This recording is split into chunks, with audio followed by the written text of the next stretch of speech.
Good afternoon सभी को। बच्चे सिविल स्टेप हिमाचल चैनल पे आप सभी का स्वागत है। आपका कल एचपीएस का एग्जाम हुआ है, होपफुली सभी का बहुत अच्छा गया होगा एग्जाम। तो उस एग्जाम में जो आपका सी सेट सेक्शन था उसमें जो क्वांट्स के क्वेश्चन आए हैं, तो उस क्वांट्स के सेक्शन को हम यहाँ पे डिस्कस करने लगे हैं। हमारे पास बी सीरीज का एग्जाम है तो बी सीरीज डिस्कस करेंगे। जो इधर उधर से बच्चों से बात करके हमें मालूम पड़ा है, मतलब और जो आपका खुद का भी एक एक्सपीरियंस रहा होगा कि इस बार 30 क्वेश्चंस आए हैं हमारे क्वांट्स के। मतलब 30 में से जो 15 क्वेश्चंस हैं हमारे डीआई के हैं और 15 ही क्वेश्चंस हमारे क्वांट्स के हैं। और जो लेवल का मतलब आइडिया मिल रहा है, बच्चे कह रहे हैं कि लेवल थोड़ा मॉडरेट के आसपास रहा, ना तो काफी ज्यादा हाई लेवल रहा, बहुत ज्यादा टिपिकल क्वेश्चंस नहीं डिजाइन हुए, लेकिन बहुत ज्यादा उतने इजी भी नहीं रहे, थोड़े कैलकुलेटिव रहे। डीआई के कुछ क्वेश्चंस में थोड़ी सी कैलकुलेशन ज्यादा करनी पड़ी, बट कैलकुलेशन ज्यादा का मतलब कि टाइम कंज्यूमिंग रहा। कितना टाइम कंज्यूमिंग है वो अभी देखते हैं, हम स्टार्ट करने लगे हैं। खैर आपके आंसर की भी आ चुकी है, आपने आंसर्स भी अपने क्रॉस चेक कर लिए होंगे, कितने सही हैं, कितने आपके मार्क्स बन रहे हैं। तो बी सीरीज का सेट उठा रहे हैं। तो पहले ही सेक्शन, पहले ही क्वेश्चन देखिए क्या है। पहले एक बड़ा सा टेबल दिया हुआ है हमें, 5 क्वेश्चंस है उसके अंदर। एग्जामिनर क्या कह रहा है, read the information given below and solve the questions 1 to 5 based on it. उस टेबल में दिया क्या हुआ है, एग्जामिनर कह रहा है following table provides the data regarding the people who are seeking asylum in different countries. Asylum seekers क्या है, share of top 15 receiving countries in total number of applications। कि किसी भी साल में हमें ईयर वाइज डाटा दिया हुआ है, 2007 का डाटा है, 2008 का डाटा है, कि किसी भी पर्टिकुलर ईयर में जो पूरे अजाइलम मतलब अजाइलम सीकर्स होंगे, मतलब अजाइलम के लिए जिन्होंने एप्लीकेशन दिया होगा, वो अगर 100% है, नंबर उसका जितना मर्जी हो सकता है, कंप्लीट परसेंटेज में 100% होगा, तो उसमें से कितने परसेंट यूएसए के लिए है, कितने परसेंट फ्रांस में असाइलम मांग रहे हैं, कितने Germany, Italy, Sweden, Belgium, UK, इस तरह की 15 कंट्रीज का हमें डाटा दिया हुआ है। देखो पूरी दुनिया के असाइलम सीकर्स किसी भी साल की बात करें तो 100% होंगे, और उस 100% में से कुछ परसेंट यूएसए के लिए, कुछ परसेंट फ्रांस, जर्मनी, इटली, कुछ कुछ थोड़ा थोड़ा परसेंटेज का होगा, जो कि हमें टेबल में दिख भी रहा है। पूरी दुनिया का ऐड करके 100% बनेगा, लेकिन हमें यहां टेबल में सिर्फ 15 कंट्रीज का दिया हुआ है, तो 15 कंट्रीज का ऐड करके 100 नहीं बनेगा। 100 में से हो सकता है 90 के आसपास बने, बाकी 10% जो कंट्रीज इसमें नहीं गिवन उनका हो सकता है। तो इस तरह से कुछ होगा। All the data given in the table, examiner आगे कह रहा है, all the data given in the table below are in percentage, मतलब हमें मालूम पड़ेगा कि ये सारा परसेंटेज में है। For example in 2007 USA received 15% applications out of total asylum seekers applications. तो 2007 में यूएसए में 15% लोगों ने असाइलम सीकर्स, जो पूरी दुनिया के असाइलम सीकर्स होंगे उनमें से 15% यूएसए के लिए अप्लाई कर रहे हैं, 9% फ्रांस के लिए अप्लाई कर रहे हैं। ये 2007 की बात हो रही है। अगर 2009 की बात करें तो 13% जो है वो यूएसए के लिए अप्लाई कर रहे हैं, 11% फ्रांस के लिए अप्लाई कर रहे हैं। तो इस तरह से हमें डाटा दिया हुआ है। अभी हमारे पास किसी भी साल का, किसी भी ईयर का कंप्लीट वैल्यू नहीं मालूम कि किस साल में total number of asylum seekers कितने हैं। परसेंटेज में तो 100% होगा, नंबर में अभी किसी ईयर का यहां नहीं गिवन हुआ, दिया हुआ टेबल के साथ, तो हम अभी तक एट दिस पॉइंट हम किसी भी कंट्री का नहीं निकाल सकते। तो आगे देखते हैं क्वेश्चंस में हमें क्या गिवन है, क्या निकालना है वो देखते हैं। पहला question, USA received 72800 applications in 2010, then find, क्या बताना है हमने, the total number of asylum seekers who didn't apply to any of the countries mentioned in the table. अभी हमने बात की थी कि टेबल में सिर्फ 15 कंट्रीज का डाटा गिवन है, 15 के बिना और भी काफी कंट्रीज होंगे, वहां पे भी कुछ लोगों ने असाइलम की मांग की होगी। तो 2010 का हमने बताना है कि अगर यूएसए में 72800 लोग आ रहे हैं असाइलम के लिए, तो जो कंट्रीज यहां मेंशन नहीं है वहां कितने लोग आएंगे। तो वापस टेबल पे चलते हैं। देखो बच्चे, अगर 2007 की बात करें, वैसे हमारा क्वेश्चन 2010 पे, हम 2007 की पहले बात करते हैं। 2007 में total number of asylum seekers जितने मर्जी हो, परसेंटेज में तो वो 100% होंगे, किसी भी चीज का टोटल 100% होता है। तो हम 15 कंट्रीज का देखते हैं परसेंटेज में ऐड करके क्या बनेगा। तो 15 और 9 24, 24 और 6 30, और 4 34, और 11 45, और 3 48, 48 और ये 8 और 8 16 सीधा ऐड कर लेंगे 64, 64 और 5 69, 73, ये 2 और 1 3 सीधा ऐड करके 76, 84, 86। तो 2007 का टोटल 86% बना। ये 86% क्या है, जो 15 कंट्रीज हैं टेबल में गिवन उनका ऐड करके 86%। पूरी दुनिया का टोटल 100% होगा, 86% इन 15 कंट्रीज का है, तो मतलब बाकी जितनी भी कंट्रीज होंगी वहां का 14% है। इसी तरह से हम 2008, 9, 10 और 11 का देख सकते हैं। 2010 के ऊपर क्वेश्चन आया था हमारा, हमने 2010 में जो कंट्रीज इस टेबल में नहीं दी हुई उनका निकालना है। तो उनका देखें परसेंटेज में क्या बनेगा, 15 का ऐड करो, 100 में से माइनस करो, 15 और 13 28 और 11 39 और 3 42 और 9 51, 6 6 6 18, 69 73, 3 और 3 6, 79 83 और 9 92, तो 92% बन गया। मतलब जो टेबल से बाहर कंट्रीज है उनमें कितना होगा, सॉरी 8% नहीं आएगा, 92 माइनस करके 8% आएगा। तो 92 तो इस टेबल की 15 कंट्रीज का बन गया, टोटल 100 में से माइनस करेंगे तो बाकी दुनिया के जो कंट्रीज है जो इस टेबल से बाहर है उनका 8%। तो हमें यूएसए का दिया हुआ है 72800, परसेंटेज में यूएसए कितना है 15%, परसेंटेज में यूएसए 15% है और हमने निकालना है 8%। तो अकॉर्डिंग टू क्वेश्चन बच्चे हमें 15% की वैल्यू 72800 दी हुई है और एग्जामिनर 8% पूछ रहा है, किसके बराबर होगा। तो यूनिटरी मेथड लगाएंगे, 15% अगर 72800 के बराबर है तो 1% क्या होगा, डिवाइड बाय 15 करके मालूम पड़ जाएगा। ये 1% आ गया, 8% निकालना है हमने तो गुणा 8 करके 8% आ जाएगा। तो कैलकुलेशन करते हैं, ऊपर 72800 5 का मल्टीपल, नीचे 15 वो भी 5 का मल्टीपल, 5 से कैंसिल करेंगे तो 14560 इंटू 8 नीचे 3, अब 3 कैंसिल आउट नहीं होगा, 3 ऊपर 3 का मल्टीपल कोई भी नहीं है तो 3 कटेगा नहीं, तो 3 को नीचे ही रखेंगे, ऊपर मल्टीप्लाई करके देखते हैं कितना आएगा। 8 इंटू 0 0 8 6 48, 8 4 कैरी गया, 8 इंटू 5 40 और 4 44, 4 फिर कैरी गया, 8 चौका 32 और 4 36, 6 3 कैरी गया, 8 इंटू 1 8 और 3 11, नीचे 3 का 3 रह गया, तो 3 से डिवाइड करके हमारा कितना आ जाएगा 3882 के अराउंड। तो अप्रोक्सीमेटली हमें क्वेश्चन में अप्रोक्सीमेटली पूछा है तो third option C option 388800।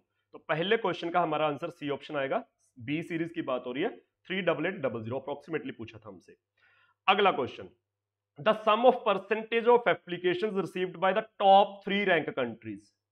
Examiner कह रहा है कि जो 15 कंट्रीज का हमें डाटा गिवन है उसमें से जो टॉप 3 रैंक कंट्रीज होंगी, फर्स्ट सेकंड और थर्ड, जिसमें सबसे ज्यादा लोगों ने असाइलम सीख किया होगा, वो कह रहा है टॉप 3 का सम is more than the sum of percentage of applications received by the remaining countries in the table कितने साल में।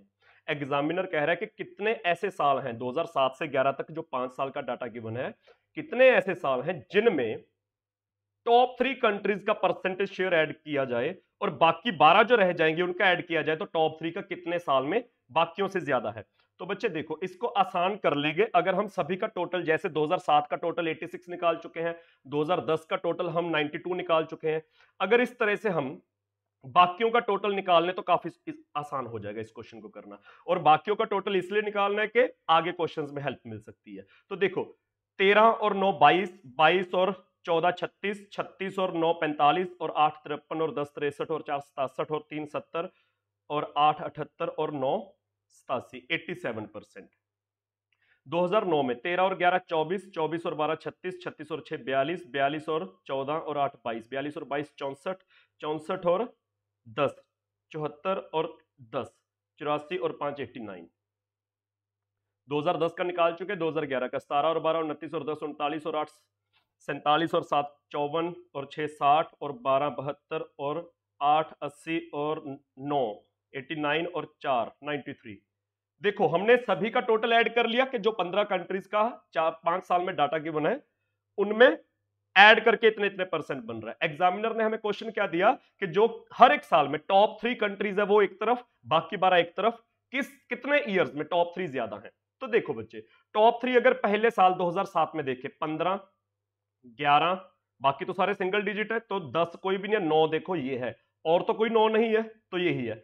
तो टॉप 3 का कितना आ गया 15 और 9 24 और 11 35%। अगर टॉप 3 का 35% तो बाकियों का अब हमें ऐड करने की जरूरत नहीं है, 86 में से 35 माइनस कर देंगे। तो पहले साल में 86 में से 35 माइनस कर दो, 51 आ गया।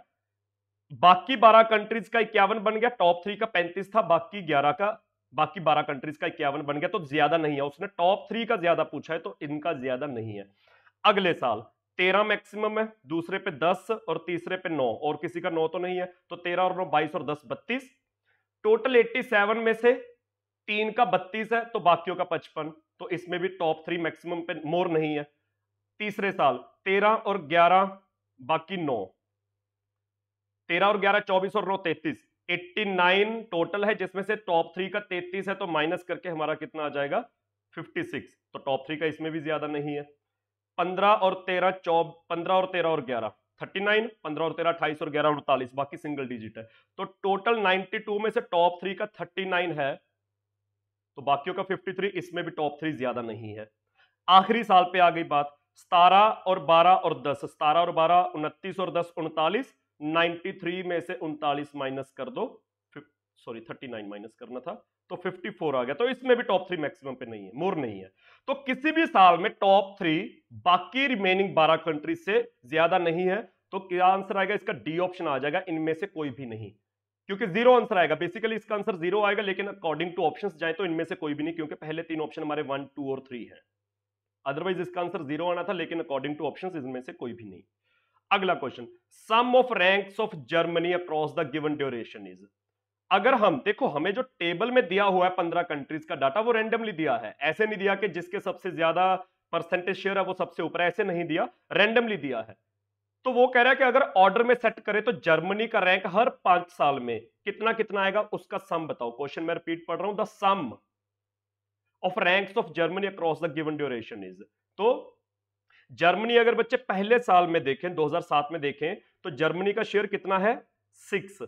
तो 6 से ऊपर वाले तो देखो काउंट करो, 6 से ऊपर वाले काउंट करो, 1 2 3 4 5 6, ये 6 आ गई कंट्रीज जो जर्मनी से ऊपर है, तो 7th जर्मनी होगी। तो जर्मनी का रैंक पहले साल में 7। हमने सम ऑफ रैंक्स करना है, तो इसलिए प्लस का साइन डाल दिया कि अगले साल का रैंक ऐड करेंगे। अगले साल जर्मनी कितना है? 6। तो 6 से ऊपर वाले फिर देखो, 1 2 3, अभी 6 छोड़ दिया मैंने। जर्मनी का 6% शेयर है, स्वीडन का भी 6% शेयर है, तो स्वीडन नहीं काउंट कर रहा मैं। 1 2 3 4 5, नीचे किसी का ज्यादा नहीं है, 5 आ गया जर्मनी से ज्यादा, तो जर्मनी का 6th रैंक होगा, स्वीडन का भी 6th रैंक होगा। ऐसे नहीं है, जिन दोनों का परसेंट शेयर बराबर है तो उन दोनों का 6th रैंक होगा। अगला जो कंट्री होगा उसका 7th नहीं होगा, 8th होगा। तो यहां हम बात करें तो 6। तीसरे साल जर्मनी 7 है, तो 7 से ज्यादा वाले काउंट करो, 1 2 3 4, 4 जर्मनी से ऊपर, तो 5th रैंक जर्मनी का। अगले साल जर्मनी का शेयर 11 है, तो देख के पता लग रहा है 1 और 2 ऊपर है, तीसरा जर्मनी है। उससे अगले साल जर्मनी का रैंक, जर्मनी का शेयर 10 है, तो 17 और 12 2 जर्मनी से ऊपर है, तीसरा जर्मनी है। तो जर्मनी का सम ऑफ रैंक क्या आ गया? 7 और 6 13 और 5 18 और 3 21 और 3 24 आंसर आ गया बच्चे इस क्वेश्चन का। देखते हैं ऑप्शन 24, सी ऑप्शन 24 है, तो हमारे थर्ड क्वेश्चन का आंसर सी ऑप्शन 24 आ जाएगा। 7 + 6 + 5 + 3 + 3, तो ये हमारे रैंक आए थे 5 साल में, तो सम ऑफ रैंक्स इज 24। अगला क्वेश्चन देखो, between 2007 and 2011 the USA received the largest number of asylum seekers. कितना? 278800। वो कह रहा है 2007 से लेकर 11 तक, 2007 से लेकर 11 तक सभी ईयर्स का कंबाइंड डाटा यूएसए का है 278800। तो बताइए, then the total number of asylum seekers applications received by France during the same period. Examiner कोई पर्टिकुलर एक साल की बात नहीं कर रहा है, एग्जामिनर 2007 से लेकर 2011 तक कलेक्टिव बात कर रहा है कि यूएसए का टोटल क्या है? 278800। उसी पीरियड पे फ्रांस बताइए क्या बनेगा, एग्जामिनर ये कह रहा है। बच्चे देखिए, ये जो 278800 है शेयर यूएसए का, ये 2007 8 9 10 और 11 का ऐड करके आया। 2007 में यूएसए का शेयर क्या है? 15%। किसका 15%? जो 2007 का टोटल होगा। अभी हमें टोटल किसी का नहीं ना गिवन, हमें यूएसए का 5 ईयर्स का टोटल अलग से गिवन है, लेकिन किसी पर्टिकुलर ईयर का टोटल नहीं ना। 100% की वैल्यू नहीं ना गिवन हमें किसी भी साल की। तो यूएसए का शेयर 15% है पहले साल, परसेंटेज में 15। अगले साल 13% है। किसका 13%? जो 2008 का टोटल होगा। उससे अगले साल 9 में भी 13% है, जो 2009 का टोटल होगा। 2010 में 15% है, किसका 15%? जो 2010 का टोटल होगा। और 2011 में 17% है, किसका? जो 2011 का टोटल होगा। अभी हर एक साल के टोटल का कोई आइडिया नहीं दिया, ऐसा भी कुछ नहीं है कि हमें मालूम हो कि सेम है सभी का टोटल। तो टोटल अलग अलग है, मतलब ये जो 5% वैल्यूज हैं, अगर यूएसए की ही बात कर लें, आगे जाके फ्रांस की भी बात कर सकते हैं, तो इन सभी परसेंट वैल्यूज का बेस अलग अलग है। अगर सभी का बेस अलग अलग है तो परसेंटेज में ऐड करके क्या बन जाएगा वो हम नहीं बता सकते, जो कि नंबर में 2788 समथिंग बन रहा है। परसेंटेज में टोटल क्या बन जाएगा नहीं बता सकते। तो अगर यूएसए का भी नहीं बता सकते तो फ्रांस का भी नहीं बता सकते, तो फ्रांस की फिर एक्चुअल वैल्यू भी नहीं निकलेगी। तो क्योंकि 5 ईयर्स में जो आपका यूएसए आइदर फ्रांस की बात कर लो, जो परसेंटेज शेयर दिया हुआ है 5 अलग अलग ईयर्स में, उन 5% वैल्यूज को बेस सेम ना होने की वजह से ऐड नहीं कर सकते। ऐड नहीं कर सकते तो उसको 2788 के साथ इक्वेट नहीं कर सकते, तो फ्रांस की वैल्यू भी नहीं निकलेगी। तो हमारे फोर्थ क्वेश्चन का आंसर आएगा कैन नॉट बी डिटरमाइंड। अगला क्वेश्चन देखिए बच्चे, the country which has seen the minimum variation in 2011 over 2007 in the rankings as the destination for the asylum seeker. अभी जैसे हमने रैंकिंग की जर्मनी के केस में बात की थी ना, जर्मनी का रैंक निकाला था हर एक साल का और उसको ऐड करके आंसर किया था, तो इसमें कह रहा है कि जो उसी तरह से अगर रैंकिंग्स निकाले तो जो 4 ऑप्शन वाली कंट्रीज है, यूएसए, फ्रांस, जर्मनी और इंग्लैंड, इनमें से किसकी रैंकिंग में सबसे कम वेरिएशन है। सबसे कम वेरिएशन का मतलब किसकी रैंकिंग 2007 और 11, हमने 8, 9, 10 की बात नहीं करनी, 7 और 11 की बात करनी है, किसमें सबसे कम वेरिएशन है। तो बच्चे अगर मैं टेबल ना भी निकालूं, हमने जितना टेबल देखा था उससे एक चीज आइडिया लगा था ना, एक चीज का आइडिया लगा था हमें कि यार यूएसए वैसे तो चलो बाय चांस सबसे ऊपर दिया हुआ है टेबल में, सबसे पहली कंट्री यूएसए दी हुई है।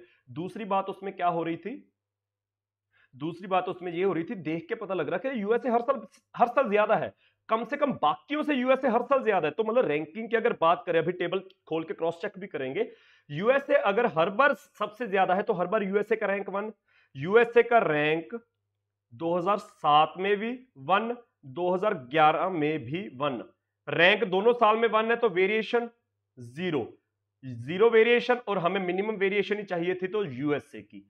इसके बिना फ्रांस, जर्मनी और यूके की वेरिएशन, अगर एक रैंक की भी वेरिएशन हुई तो वो मिनिमम नहीं रहेगा क्योंकि यूएसए मिनिमम है। अभी क्रॉस चेक करते हैं, देखो यूएसए पहले साल 15% है और किसी का 15 नहीं है, फर्स्ट रैंक है। यूएसए आखिरी साल में 17% है, किसी का 17 नहीं है, फर्स्ट रैंक है। फर्स्ट रैंक है दोनों ईयर्स में, मतलब रैंकिंग में वेरिएशन 0 की है, तो मिनिमम वेरिएशन फिर 0 ही बनेगी। तो यूएसए, बाकियों का हमें क्रॉस चेक करने की जरूरत ही नहीं है क्योंकि एक ही ऑप्शन होगा ना, सही ऑप्शन तो एक ही होगा। तो फ्रांस, जर्मनी और यूके की, इसका मतलब 0 तो वेरिएशन नहीं आएगी। अगर बाय चांस इन तीनों में से किसी की 0 आ गई, यूएसए की भी 0 है, तो किसको मार्क करेंगे, 2 थोड़ी ऑप्शन मार्क करेंगे हम। तो यूएसए अगर हमारा 0 वेरिएशन पे आ गया, उससे मिनिमम कुछ हो नहीं सकता, तो यूएसए सही है, बाकी चेक भी नहीं करने। आगे आइए बच्चे, अगला फिर 5 क्वेश्चन हमारे डीआई के थे, 6 से 8 तक अगले 3 क्वेश्चन भी हमारे डीआई के हैं। उसमें क्या दिया है, data set given below and solve the 6 to 8 based on it. Following pie chart, examiner, मैं यहां से पढ़ रहा हूं, following pie chart provide the percentage composition of students from a state enrolled in different faculty in 2001 and 2002, whereas bar chart provides the total number of students between 2001 and 2004।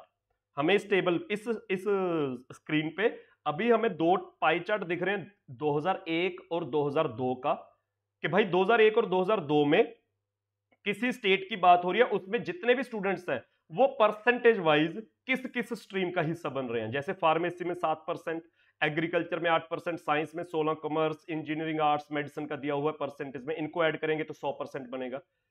उसी तरह से 2002 में भी जो टोटल नंबर ऑफ स्टूडेंट्स होंगे, 2001 में total अलग होगा, 2002 का टोटल अलग होगा, 2002 में भी जो टोटल स्टूडेंट्स होंगे उनका परसेंटेज वाइज हमें शेयर दिया हुआ है कि कितने परसेंट बच्चा किस स्ट्रीम का हिस्सा बना। ये तो हो गए दोनों पाई चार्ट हमारे। Following bar chart provides the total number of students from that particular state. अगले स्लाइड पे हमें जो बार ग्राफ दिया हुआ है उसमें 2001, 2, 3 और 4, इन 4 ईयर्स का उसी स्टेट का टोटल नंबर ऑफ स्टूडेंट्स का डाटा दिया हुआ है। कि 2001 की बात करें, हमें पाई चार्ट 2001 और 2002 का दिया हुआ था, पाई चार्ट 2001 और 2002 का दिया हुआ था, लेकिन नंबर ऑफ स्टूडेंट्स का डाटा 2003 और 4 का भी साथ में दे दिया। 2001 का टोटल कितना है, 35,000, 30 और 40 के बिल्कुल बीच की वैल्यू है 35,000। 2002 में टोटल क्या है, 40,000। 2003 का कुछ 42,500 के करीब लग रहा है, 10,000 की वेरिएशन है और उसका 1/4 लग रहा है तो 42,500, और इसमें 47,500 लग रहा है। देखेंगे अगर 3 और 4 की जरूरत पड़ी, लेकिन 2001 और 2002 का क्लियर है कि 2001 का टोटल 35,000 है आपका, 2002 का टोटल 40,000 है आपका। तो पहले क्वेश्चन पे आ जाइए, in which faculty there was decrease in the number of students from 2001 to 2002। Examiner कह रहा है कि किस स्ट्रीम में, किस फैकल्टी में जो नंबर ऑफ स्टूडेंट्स हैं 2001 के मुकाबले 2002 में डिक्रीज हो रहे हैं। तो ऑप्शंस हमारे क्या है, पहला ऑप्शन तो है किसी में नहीं, दूसरा ऑप्शन कॉमर्स, एग्रीकल्चर और फार्मेसी। तो बेसिकली हम कॉमर्स, एग्रीकल्चर और फार्मेसी चेक करेंगे, अगर इन तीनों में से कोई ना हुआ तो नन ऑफ दिस, जो फर्स्ट ऑप्शन है वो मार्क कर देंगे। तो कॉमर्स, एग्रीकल्चर और फार्मेसी, कमर्स में 24%, मैं 2001 को रीड कर रहा हूं अभी, फिर 2002 को रीड करेंगे। Commerce 24%, agriculture 8, pharmacy 7। 2002 में कमर्स 24%, एग्रीकल्चर 5%, फार्मेसी 9%। अगर मैं सिर्फ आपको कमर्स समझाऊं बच्चे, कॉमर्स 2001 में कितना है 24%, 2002 में भी कितना है 24%। इसका ये बिल्कुल मतलब नहीं है कि पहले साल भी 24% और दूसरे साल भी 24% है, इसका मतलब सेम रहा नहीं। परसेंटेज में अनडाउटली ये सेम है, परसेंटेज में इसमें कोई डाउट नहीं है कि परसेंटेज में ये सेम है। 24% ही 2001 में, 24% ही 2002 में, लेकिन किसका 24%? 2001 में जो 24% है वो 2001 का जो टोटल है 35,000 उसका है। 2002 में जो 40% है वो 24% है वो किसका? जो 2002 का टोटल है उसका 24% है। तो देखो, बेस पहले साल छोटा है, दूसरे साल बेस बड़ा है, परसेंटेज नो डाउट सेम रहा, लेकिन बेस बढ़ने से वैल्यू बढ़ जाएगी। वैल्यू बढ़ जाएगी तो इसका मतलब कमर्स डिक्रीज नहीं हो रहा, हमने डिक्रीज फाइंड करना था ना, तो कमर्स डिक्रीज नहीं हो रहा। एग्रीकल्चर और फार्मेसी, फार्मेसी 7% से 9% हो गया। फार्मेसी चेक कर रहा हूं, हम कर रहे हैं, हम 7% से 9% हो गया। बच्चे बेस भी बढ़ रहा है, मैं 1000 को के लिख रहा हूं, परसेंटेज शेयर भी बढ़ रहा है, तो ओवरऑल वैल्यू भी बढ़ेगी। तो इसका मतलब फार्मेसी भी डिक्रीज नहीं हो रहा, इंक्रीज हो रहा है। एग्रीकल्चर, एग्रीकल्चर देखो पहले साल 8% है, अगले साल 5% है। 8% किसका? 30,000 का। 5% किसका? 40,000 का। तो ये देख के पता लग रहा है बेस, सॉरी 30 नहीं, 35,000 का, ये 35 आना था। बेस नो डाउट 35 से 40 हुआ, लेकिन परसेंटेज में काफी ज्यादा कम हो गई ना वैल्यू, 8% के मुकाबले 5% रह गई, मतलब आधी से थोड़ी सी ऊपर है बस। तो इसका मतलब ओवरऑल वैल्यू कम हो जाएगी। ओवरऑल वैल्यू कम हो जाएगी तो सिर्फ एग्रीकल्चर में। अगर आपने वैल्यू कितनी कम हुई ये भी निकालना है तो 8% निकाल सकते हो 35,000 का। अभी 35,000 100% की वैल्यू है, 35,000 100% की वैल्यू है, तो 1% आपका 350 हो गया। उसी तरह से अगले साल 40,000 100% की वैल्यू है तो 1% 400 हो गया। तो 35,000 का 1% 350, तो 8%, 8 इंटू 350, 8 इंटू 350 आपका हो गया 2800। अगले साल 1% 400 के बराबर है, तो 5%, 5 इंटू 400 सिर्फ 2000 रह गया, तो डिक्रीज हुआ। डिक्रीज हुआ तो हमें डिक्रीज ही चाहिए था, तो आपके 6th क्वेश्चन का आंसर सी आएगा, एग्रीकल्चर।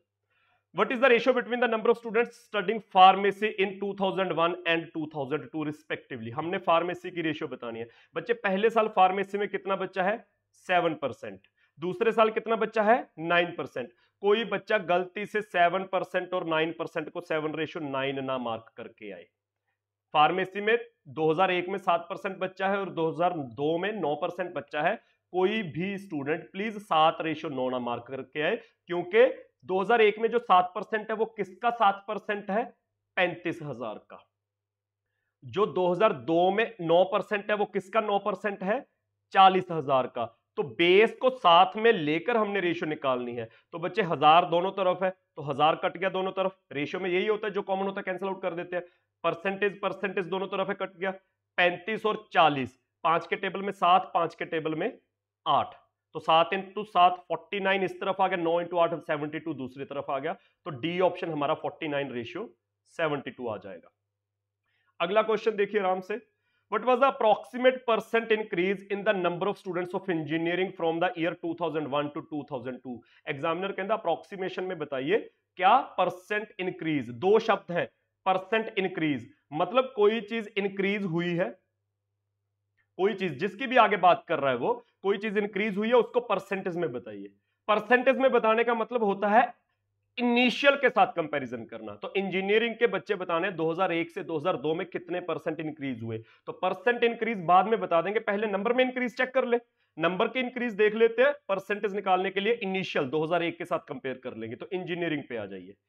इंजीनियरिंग पहले साल 20%, 35,000 का 20%, 20% की फ्रैक्शन 1/5 होती है, तो 35,000 का 1/5 7,000। 2002 में इंजीनियरिंग कितना है? 19%, तो 19% किसका? 40,000 का। तो 40,000 का 1% 400 यूज करोगे तो 7600 आ गया। तो बच्चे 2001 में हम इंजीनियरिंग की अगर बात करें, 2001 में 7000 स्टूडेंट थे, सॉरी 2000, हाँ 2001 में, और 2002 में 76 आ गए। हमने परसेंट इंक्रीज बताना है, नंबर में इंक्रीज कितना है 600 का, वो परसेंटेज में क्या बनेगा इनिशियल के साथ कंपैरिजन करके बताएंगे। परसेंटेज निकालने के लिए मल्टीप्लाई 100 करते ही हैं। तो नीचे 00 ऊपर 00, एक जीरो और कट गई, 60/7, 60/7 क्या आ जाएगा आपका अप्रोक्सीमेटली 8.6% के आसपास। हमने अप्रोक्सीमेशन में आंसर बताना है, तो जो सबसे क्लोज ऑप्शन है वो आपका आंसर आ जाएगा सी ऑप्शन 9%। तो इसका 9% आ जाएगा, approximately it will be 9% according two options हमारे। अगला क्वेश्चन देखिए बच्चे, अगला क्वेश्चन हमारा डीआई का नहीं रहा, अभी हमारा क्वांट्स का क्वेश्चन आ गया। The highest common factor of two numbers is 11। दो नंबर्स की बात हो रही है, एग्जामिनर कह रहा है उन दोनों नंबर्स का एचसीएफ 11 है और उन्हीं का एलसीएम 693 है। एचसीएफ 11 और एलसीएम 693, एग्जामिनर कह रहा है अगर एक नंबर 77 है तो दूसरा नंबर बताइए। तो बच्चे इसमें क्या चीज ध्यान में रखनी है, जब दो नंबर्स की बात हो ए और बी, ये दो नंबर है, तो इनका प्रोडक्ट, ये दो नंबर लिए हमने ए और बी, तो इनका प्रोडक्ट किसके बराबर होगा, product of their HCF and LCM. जब भी दो नंबर्स के एचसीएफ और एलसीएम की बात होती है तो दोनों का प्रोडक्ट जो होता है, नंबर्स का जो प्रोडक्ट होता है और दोनों के एचसीएफ और एलसीएम का जो प्रोडक्ट होता है वो बराबर होता है। तो इन दोनों नंबर्स में से एक नंबर एग्जामिनर कह रहा है 77 है, तो पहला नंबर ए, दूसरा 77, किसके बराबर होगा, एचसीएफ 11 इंटू एलसीएम 693। तो बच्चे 11 और 77 कट गया, 7 आ गया, 7 उधर 693 से कटेगा तो 99 आ जाएगा। तो दूसरा number will be 99, B option हमारा 99। आपने ये याद रखना है कि जब दो नंबर्स की बात हो और उनके एलसीएम एचसीएफ की बात हो तो दोनों का product is equal to product of their HCF into LCM. हमें एलसीएम एचसीएफ दोनों दिए हुए हैं, दोनों में से एक नंबर दिया तो दूसरा नंबर बड़े आराम से निकल जाएगा। 99 आंसर इस क्वेश्चन का। अगला क्वेश्चन फिर से same, product of LCM and HCF of two numbers is 24। Examiner कह रहा है एलसीएम और एचसीएफ का प्रोडक्ट 24 है, difference of two numbers is 2। तो बताइए नंबर्स कौन कौन से होंगे। हमें पता है दो नंबर्स को मल्टीप्लाई करके क्या आएगा, एचसीएफ इनटू एलसीएम, उनका एचसीएफ और उनके एलसीएम का प्रोडक्ट, और एग्जामिनर ने प्रोडक्ट दिया हुआ है 24, तो इसका मतलब दोनों नंबर्स को मल्टीप्लाई करके 24 बन रहा है। एग्जामिनर कह रहा है दोनों नंबर्स का डिफरेंस 2 है, तो बताइए नंबर्स क्या होंगे। तो हम सीधा ऑप्शंस उठाते हैं, ऐसे कौन से हमारे दो ऑप्शन, हमारा ऐसा कौन सा ऑप्शन है जिसके बीच के दो नंबर्स क्या है, मल्टीप्लाई करके 24 बने, और दूसरी चीज है कि उनमें डिफरेंस भी 2 का हो। देखो डिफरेंस तो 2 का सभी में है, सभी ऑप्शंस में जो दो दो नंबर दिए हैं सभी में 2 का डिफरेंस है, तो मल्टीप्लाई करके 24 भी बनना चाहिए। तो 2 इंटू 4 नहीं, 6 इंटू 4 बिल्कुल ठीक है, 8 इंटू 6 नहीं, 8 इंटू 10 भी नहीं, तो 6 और 4 दो नंबर्स होंगे आपके। समझ आ गया बच्चे सभी को।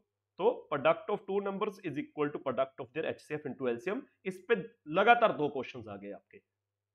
अगला क्वेश्चन देखिए, इन अ सर्टेन ऑफिस, कहते हैं किसी ऑफिस में 1/3 of the workers are women, जितने लोग काम कर रहे हैं उनमें से 1/3 वीमेन है। 1/2 ऑफ द वीमेन, जितनी अब वीमेन है उसमें से 1/2 मैरिड है, and 1/3 of the married women have children, जितनी मैरिड है उनमें से 1/3 के पास कोई बच्चा है। आगे, if 3/4 of the men are married, हमें 1/3 वीमेन मैरिड, हमें 1/3 of the workers are women कहा गया था, इसका मतलब बाकी के 2/3 मेन होंगे, तो इसको लिखने की जरूरत नहीं है, वो हमें वहीं से पता लग गया कि 1/3 of the workers are women, तो मतलब बाकी के 2/3 विल बी मेन। सीधा कह रहे हैं 3/4 of the men are married, उनमें से 2/3 of the married men have children. तो बताइए पूछा क्या है एग्जामिनर ने, the part of workers without children. Fraction में है हमारे 4 ऑप्शन, फ्रैक्शन में बताइए कि पूरे दफ्तर में जितने वर्कर्स काम कर रहे हैं क्या फ्रैक्शन है जिनके पास बच्चा नहीं है। तो ध्यान से देखिए बच्चे, हम वैसे तो इस क्वेश्चन को थोड़ा सोच के करते, लेकिन ऑप्शंस हमें बहुत बड़ा आइडिया दे रहे हैं। ऑप्शंस क्या आइडिया दे रहे हैं, सभी ऑप्शंस का डिनोमिनेटर क्या है, 18 है। सभी ऑप्शंस में डिनोमिनेटर 18 का मतलब हम ऑफिस में टोटल 18 वर्कर्स अज्यूम कर सकते हैं। हमने यही बताना part of workers without children, तो पार्ट जो हमने फ्रैक्शन बतानी है वो क्या होगा, without children divide by total workers, यही बताना है ना। तो नीचे तो टोटल वर्कर आएगा, सभी ऑप्शंस के नीचे अगर 18 है तो हमारे टोटल वर्कर हमें 18 पहले ले लेने चाहिए, हमें कंफ्यूज होना ही ना पड़े या सोचना भी ना पड़े कि क्या लें, क्योंकि ऑप्शंस हमें आइडिया दे रहा है कि 18 माना जा सकता है। तो 18 में बच्चे 1/3 विमेन है, 6 विमेन, 6 का 1/2 मैरिड है, 6 का 1/2 3 मैरिड है, 3 में से 1/3 के पास चिल्ड्रन है, तो 3 का 1/3 एक के पास चिल्ड्रन है, एक विमेन है जिसके पास चिल्ड्रन है। ऐसे ही 3/4 of the men are married, अगर 18 में से 6 विमेन है तो बाकी 12 मेन होंगे, उनमें से 3/4 मैरिड है, 12 का 3/4 9 मैरिड है, उनमें से 2/3 के पास चिल्ड्रन है, 9 का 2/3 बच्चे कितना हो गया 6, 6 मेन ऐसे हैं जिनके पास चाइल्ड है। Then the part of workers without children, तो एक औरत एक विमेन ऐसी है जिसके पास बच्चा है, 6 आदमी ऐसे हैं जिनके पास बच्चा है, तो टोटल 7 वर्कर्स है, मेन और विमेन मिला के 7 वर्कर्स है जिनके पास बच्चा है। तो विदाउट बच्चे कितने हैं, 18 में से 7 माइनस करो 11, फ्रैक्शन में बताना है तो 11/18, हमारा फर्स्ट ऑप्शन आ जाएगा 11/18। समझा गया सभी बच्चों को? या अगला question, in A Karwaan in addition to 50 hens there are 45 goats and 8 camels with some keepers. If the total number of feet be 224 more than the number of heads, then the number of keepers are. Examiner कह रहा है कि एक कारवां में 50 hen है, उसके साथ साथ 45 गोट्स हैं, 8 कैमल भी हैं विद सम कीपर, तो हम एक्स नंबर ऑफ कीपर्स मान लेते हैं, एक्स नंबर ऑफ कीपर्स भी मान लेते हैं। कीपर क्या होंगे, लोग होंगे जो मतलब राखी कर रहे हैं, मतलब वहां पे सिक्योरिटी का काम कर रहे हैं। तो वो कह रहे हैं कि वहां हमने total number of feet count किए तो वो कितने आए, 224 more than the number of heads. Heads के मामले में अगर बात करें, हेन, एक हेन के पास एक हेड, एक गॉट के पास एक हेड, एक कैमल के पास एक हेड, एक कीपर के पास, एक आदमी के पास एक हेड, तो हेड सभी के पास एक एक है। तो टोटल हेड्स कितने होंगे, जितने एनिमल्स है उतने हेड होंगे। तो हेड्स कितने बन गए बच्चे आपके, 50 और 45 95 और 8 103 plus x 103 plus x, head आपके बन गए सभी के नंबर्स काउंट के, जितने एनिमल्स और कीपर्स मिला के बने वो सारे आपके उतने ही हेड्स बन गए, क्योंकि हर एक के पास एक हेड। फीट से वो कितना है, फीट 224 ज्यादा, लेकिन फीट काउंट करें, अभी एक हेन के पास कितने फीट होते हैं बच्चे, 4 फीट होते हैं, तो 100 हेन के पास, सॉरी 4 होते हैं तो 200, एक हेन के पास 4 नहीं होते, 2 होते हैं, सॉरी 2 लिखना था, 100 ठीक लिखा था। एक हेन के पास 2 फीट, एक गॉट के पास 4 फीट, कैमल के पास भी 4 फीट, कीपर के पास 2 फीट, तो टोटल फीट कितने हो गए, 50 हेन है 2 2 के हिसाब से 100, 45 गोट्स हैं 4 4 के हिसाब से 45 गुना 4 180, 8 कैमल 4 4 के हिसाब से 32, और एक्स कीपर है 2 2 के हिसाब से 2 इंटू एक्स, तो कितने बन गए फीट, कितने बन गए 100 और 180 280 और 32 312 प्लस 2x। तो एग्जामिनर कह रहा है कि जो फीट है वो हेड्स से 224 ज्यादा है, मतलब feet minus heads is equal to 224, तो फीट आपके 312 प्लस 2x माइनस हेड्स आगे 103 माइनस एक्स, वो 224 के बराबर है। तो बच्चे x वाली टर्म्स एक तरफ, बाकी सारा कुछ एक तरफ, तो 2x प्लस में है, x माइनस में है, तो x बच गया।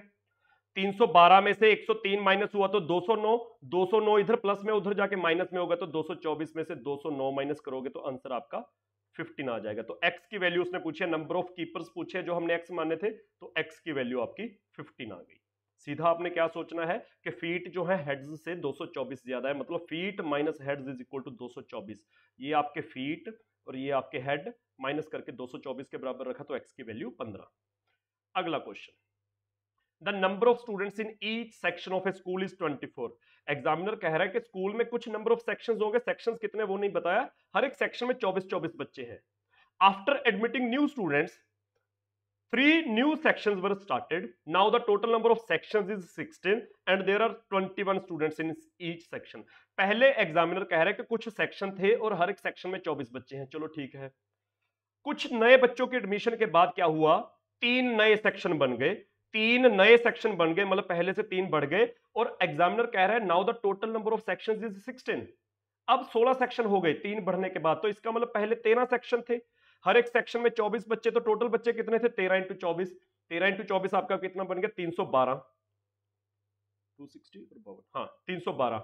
अभी वो कह रहा है कि सेक्शन 3 बढ़ गए 16 और हर एक सेक्शन में 21 बच्चे हो गए, तो 16 इंटू 21 336, अभी 336 बच्चे हो गए। तो number of new students admitted, कितने नए बच्चे आए? 312 से 336 हो गए, तो बच्चे माइनस करके पता लग जाएगा 24 नए बच्चे आए। तो सेकंड ऑप्शन बी ऑप्शन आ जाएगा इस क्वेश्चन का। न्यू एडमिशंस कितनी है, न्यू नंबर ऑफ स्टूडेंट्स कितने हैं? 336 में से 312 माइनस करो, 24 आंसर आपका आ जाएगा। अगला question, a trader mark the price of a commodity so as to include a profit of 25%।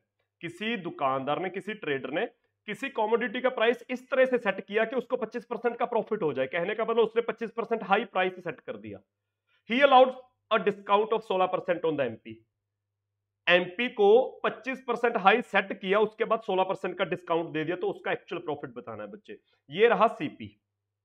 इसके बाद उसने क्या किया, एमपी 25% हाई सेट कर दिया और वहां जाके 16% का डिस्काउंट दिया और सामान बेच दिया। हमने प्रॉफिट परसेंट निकालना है। तो बच्चे इस क्वेश्चन को करने के आपके काफी तरीके हैं। हम सक्सेसिव इंक्रीज से अगर करें, सक्सेसिव इंक्रीज से हम ओवरऑल चेंज फाइंड कर लेते हैं। सक्सेसिव इंक्रीज लगा के a plus b plus a b over 100। तो a क्योंकि 25% इंक्रीज है तो प्लस 25, b क्योंकि 16% डिस्काउंट है, डिस्काउंट पैसे को कम करता है, वैल्यू को डिक्रीज करता है, तो b की वैल्यू -16। तो a प्लस b, प्लस की जगह -16, प्लस a इंटू बी होना था, a पॉजिटिव है b नेगेटिव है, तो माइनस आ जाएगा 25 गुना 16/100। अगर हमारा ओवरऑल आंसर प्लस में आ गया तो प्रॉफिट, अगर माइनस में आया तो लॉस होता। लेकिन उसने क्वेश्चन में लिख दिया कि प्रॉफिट बताओ, तो आंसर हमारा प्लस में ही आएगा। जितने परसेंट आ गया वो हमारा आंसर होगा। 25 और 100, नीचे 4 आ गया, 4 और 16 कटा, ऊपर 4 चला गया, तो 25 माइनस 16 9, 9 में से 4 और गया तो 5 आंसर आ गया। 5 आंसर मतलब 5% का प्रॉफिट हुआ। प्रॉफिट तो वैसे उसने क्वेश्चन में मेंशन कर दिया था, तो आंसर हमारा ए ऑप्शन आ जाएगा 5%। अगला क्वेश्चन देखिए, the least square number which is, square number बताना है, ऐसे कोई लीस्ट नंबर नहीं बता देना, स्क्वायर होना चाहिए। Which is exactly divisible by 10, 12, 15 और 18। तो ऐसा कौन सा नंबर है, कौन सा परफेक्ट स्क्वायर है जो 10, 12, 15 और 18 से डिवाइड हो रहा है? तो पहली बात तो हमारे ऑप्शन में जो सही आंसर होगा वो स्क्वायर होगा। तो चारों ऑप्शन हमारे स्क्वायर्स हैं, 400, 900, 1600, 729, चारों स्क्वायर है। तो सीधा ऑप्शन उठा लो जो 10, 12, 15 और 18 से कैंसिल होता है। देखो 10 से डिवाइड होना चाहिए, एक ऑप्शन गलत हो गया, 729 10 से डिवाइड नहीं होता। 15 से डिवाइड होना चाहिए, अब 15 के बीच 3 है, 12 के बीच भी 3 है, 18 के बीच भी 3 है, तो जो नंबर पूरा 12 से या 15 या 18 से डिवाइड होगा वो ऑब्वियसली 3 से भी डिवाइड होता होगा। ना तो 400 होता है ना 1600 होता है, तो हमारा सही आंसर आ गया 900। तो इस क्वेश्चन का आंसर बच्चे हमारा 900 आएगा। अदरवाइज तो आपने एलसीएम लेना था 10, 12, 15 और 18 का, और उसको परफेक्ट स्क्वायर बनाने के लिए जो सिंगल फैक्टर थे उनको पेयर में करना था, ऐसे करना था। नहीं तो ऑप्शंस उठा के सीधा पता लग रहा है कि 900 पता नहीं सही है, बाकी पक्का गलत है। ऑप्शंस एलिमिनेट हो गए तो अपने आप, अगर एक ही ऑप्शन बचा तो वो सही होगा। अगर 2 ऑप्शन बच गए तो थोड़ा निकालना पड़ जाता है कई बार कि 2 एलिमिनेट हो जाए 2 बच जाए। अगर 4 में से 3 एलिमिनेट हो गए तो कंफर्म है कि बाकी जो चौथा बच गया वो सही होगा हमारा। अगला क्वेश्चन टाइम एंड वर्क का बच्चे हमारा, A can do a piece of work in 7 days, किस हिसाब से? Working 9 hours per day, while B can do the same work in 6 days working 7 hours per day। Examiner कह रहा है, पूछ रहा है, then how many days will they take to do the same work working 8 hours per day। Examiner कह रहा है ए किसी काम को 7 दिन में कर रहा है, डेली 9 घंटे के हिसाब से, तो ए का टोटल टाइम अगर घंटों में लेके जाना हो तो 7 दिन 9 के हिसाब से 7 इंटू 9 घंटे। बी 6 दिन में काम खत्म कर रहा है, डेली 7-7 घंटे काम करके, तो 6 इंटू 7 घंटे। तो टोटल वर्क कितना होगा बच्चे? हम टोटल वर्क एलसीएम लेते हैं, तो पहले 7 इंटू 9 63 है, दूसरे में 6 इंटू 7 42 है। तो अगर हमने इन्हीं को एलसीएम लेना है तो 7 दोनों में कॉमन है, तो 7 तो एलसीएम में आएगा। 9 और 6 का एलसीएम 18 होता है, तो 18, तो ओवरऑल एलसीएम आपका 126 बन गया, यानी कि 7 इंटू 18 आपका एलसीएम बन गया। तो टोटल वर्क मान लीजिए 7 इंटू 18 है, यानी कि इतनी टॉफीज है। ए 7 गुना 9 में 7 गुना 18 काम करता है, तो डेली कितना काम, घंटों में ये बात हो रही है, तो 1 घंटे में कितना काम कर रहा होगा? 7 से 7 कट गया, 9 इंटू 2 18, तो 2 काम कर रहा होगा। बी 6 इंटू 7 में 7 इंटू 18 काम कर रहा है, तो बी की एफिशिएंसी 3 आ गई। डिवाइड करके पता लग जाएगा ना, ए की एफिशिएंसी क्या हो जाएगी? टोटल वर्क 7 इंटू 18 बटे इतने घंटों में, तो 2 एफिशिएंसी 1 घंटे में। इसी तरह से बी की एफिशिएंसी 3 आ जाएगी। तो एग्जामिनर कह रहा है कि वो एक साथ कितने दिन में काम खत्म करेंगे? तो बच्चे जब वो एक साथ काम कर रहे हैं तो 1 घंटे में 5-5 टॉफीज खा रहे हैं। टोटल कितने समय में टॉफीज खाएंगे? वो 7 × 18 टॉफीज खानी है 5 के हिसाब से। लेकिन वर्किंग 8 आवर्स पर डे भी कह दिया उसने, तो 8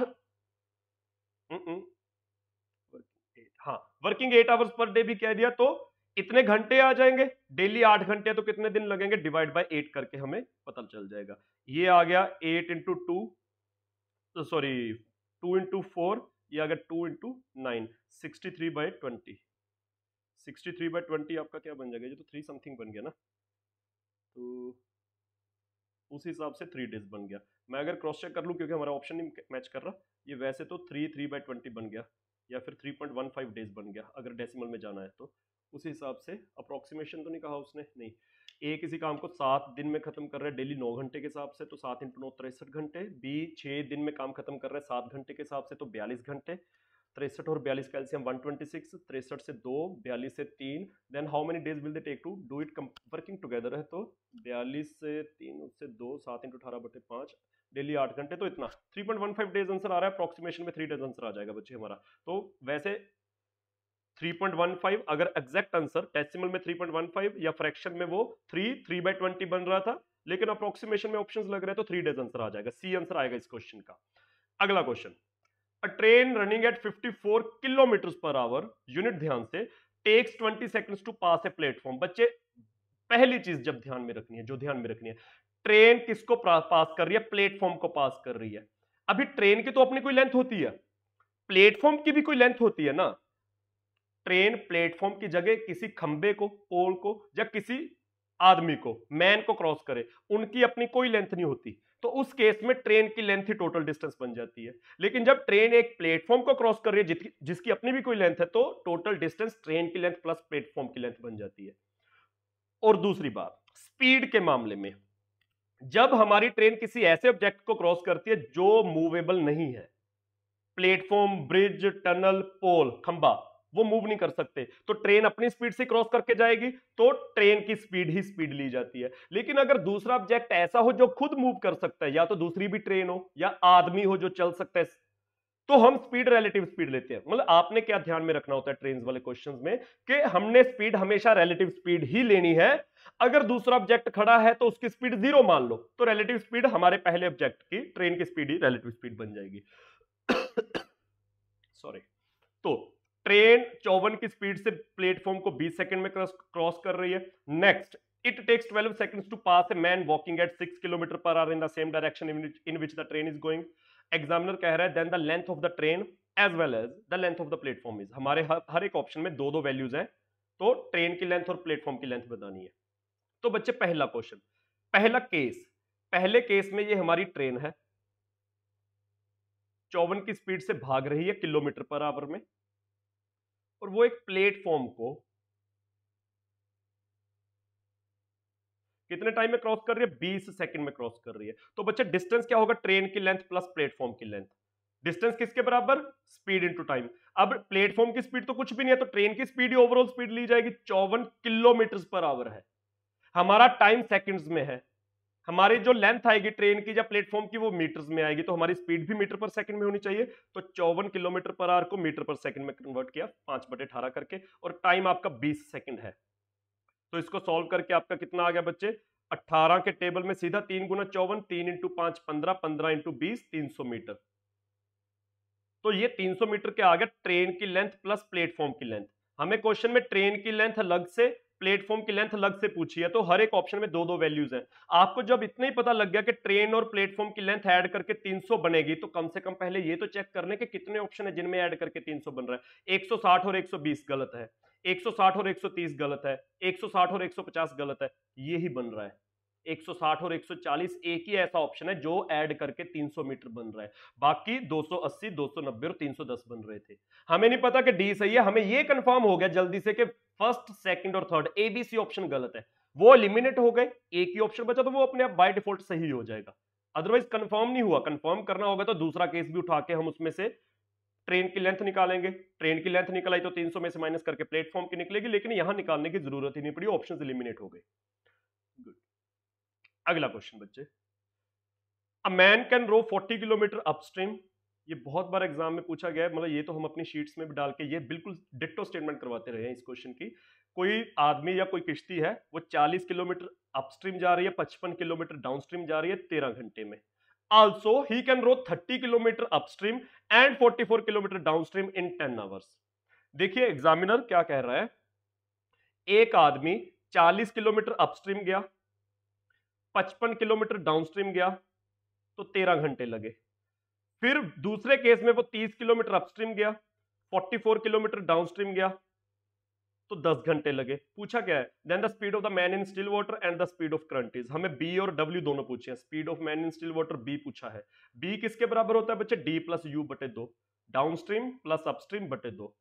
W किसके बराबर होता है, D माइनस यू बटे 2, डाउनस्ट्रीम माइनस अपस्ट्रीम बटे 2। तो हमें बेसिकली डाउनस्ट्रीम और अपस्ट्रीम निकालने हैं, तो B निकालने के लिए D प्लस यू बटे 2 कर देंगे, और W निकालने के लिए D माइनस यू बटे 2 कर देंगे। तो D और U क्या होगा, डाउनस्ट्रीम की स्पीड क्या होगी या अपस्ट्रीम की स्पीड क्या होगी। जो केस गिवन है उस पर डाउनस्ट्रीम पे आ जाइए। डाउनस्ट्रीम की स्पीड कुछ ऐसी होगी, पहले केस में वो 55 किलोमीटर कवर करेगा, दूसरे केस में वो 44 किलोमीटर कवर करेगा। बच्चे इस क्वेश्चन को करने का तरीका, हमारी स्पीड कुछ ऐसी होगी, अभी मैं वैसे पूछ रहा हूं आपसे, क्या हमारी स्पीड हो सकता है कि 8 किलोमीटर पर आवर हो, मैं डाउनस्ट्रीम की बात कर रहा हूं, क्या हो सकता है कि हमारी स्पीड 8 किलोमीटर पर आवर हो। देखो वैसे तो हो सकता है, कुछ भी स्पीड हो सकती है, लेकिन अगर हमारी स्पीड 8 किलोमीटर पर आवर होगी तो 55 किलोमीटर कितने टाइम में कवर करेगी वो, 55/8 में। अभी 55/8 आपकी कितनी गंदी मतलब डेसिमल में वैल्यू आएगी, मेरे ख्याल से 6.875 आएगी। तो 6.875 आवर्स अगर डाउनस्ट्रीम के केस में लग रहे हैं, तो जो अपस्ट्रीम के 40 किलोमीटर साथ में लिखे हुए हैं, बाकी 13 में से माइनस करके इतना टाइम उधर लगेगा, तो वो कितनी गंदी सी वैल्यू है, तो उतनी गंदी सी अपस्ट्रीम की हमारी स्पीड आ जाएगी, और फिर वो शायद दूसरे केस में सेटिस्फाई ना करे। तो यहीं से पता लग रहा है ना कि डाउनस्ट्रीम की स्पीड 8 नहीं आएगी। क्या लग रहा है कि क्या स्पीड आएगी, डाउनस्ट्रीम की स्पीड कुछ ऐसी आएगी ना जो 55 को थोड़ा अच्छे से डिवाइड करे, और दूसरे केस में 44 को भी थोड़ा अच्छे से डिवाइड करे। तो ऐसा कौन सा नंबर है जो 55 और 44 को थोड़ा अच्छे से डिवाइड कर रहा है, 11। तो पूरे पूरे चांसेस है कि डाउनस्ट्रीम की स्पीड 11 हो। कंफर्म नहीं हो गया कि 11 होगी, चांसेस है कि 11 हो, क्रॉस चेक करना है कि है भी या नहीं। तो 11 स्पीड 55 किलोमीटर 5 घंटे में, 44 किलोमीटर 4 घंटे में। 13 में से, पहले केस की बात हो रही है, 13 में से 5 लग गए तो 8 बचे, 10 में से 4 लग गए तो 6 बचे। क्या 40 किलोमीटर 8 घंटे और 30 किलोमीटर 6 घंटे में सेम टाइम आ रहा है, बिल्कुल जी, डिवाइड करके 5 आ रहा है। तो अपस्ट्रीम 5, तो इसका मतलब डाउनस्ट्रीम 11 सही थी। तो बी कितना आ जाएगा, डी प्लस यू बटे 2। डी आ गया 11, यू आ गया 5/2, 11 और 5 16/2, 8 आ गया, सभी में 8 है। यू कितना, डब्ल्यू कितना आ गया, डी माइनस यू बटे 2, डी 11, ये ऊपर 8 आ गया, डी 11, यू 5/2, 11 माइनस 5 6/2, पूरा पूरा 3 आ गया। तो बच्चे दूसरा आपका 3 पहले ऑप्शन में है। तो 8 किलोमीटर पर आवर और 3 किलोमीटर पर आवर आपकी speed of boat in still water और स्पीड ऑफ करंट आ जाएगा। अगला question, a sum of money amounts to 6690 after 3 years and 10035 after 6 years on compound interest, then the sum of money is। बच्चे बिल्कुल same question हमारी sheets में हम करवाते रहे हैं, पंजाब सक्सेस मंत्रा पे भी और सिविल स्टेप हिमाचल पे भी।